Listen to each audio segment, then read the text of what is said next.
Hi! మీకో విషయం తెలుసా? చాలా సార్లు మనందరం ఏం ఆలోచిస్తున్నాం, ఎందుకని ఆలోచిస్తున్నాం అని కూడా తెలియకుండా ఆలోచిస్తూనే ఉంటాం. మన విషయాల గురించి మనం ఆలోచించడం మనందరికీ తెలిసిందే.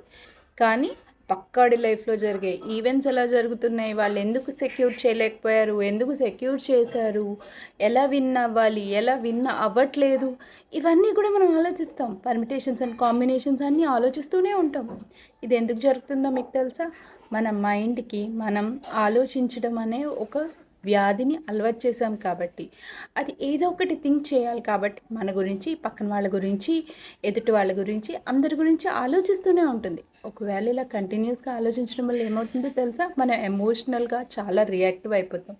ఎందుకంటే మనం హ్యాపీగా ఉండం కాబట్టి. ఏదో ఒకటి ఆలోచిస్తూ ఉండడం వల్ల మనకి కొన్ని నచ్చుతాయి, కొన్ని నచ్చవు. నచ్చని వాటికి ఓవర్ రియాక్ట్ అయిపోతూ ఉంటాం.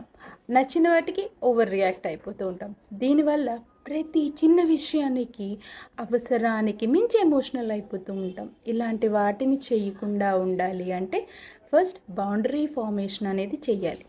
ఇది ఎలా చేయాలి అంటే మీరు మీ ఇంట్లోకి ఎవరిని పడితే వాళ్ళని ఎలా రానివ్వరో మీ బ్రెయిన్‌లోకి కూడా ఏ ఆలోచన పడితే ఆ ఆలోచనని రానివ్వకుండా ఉండాలి. Thank you.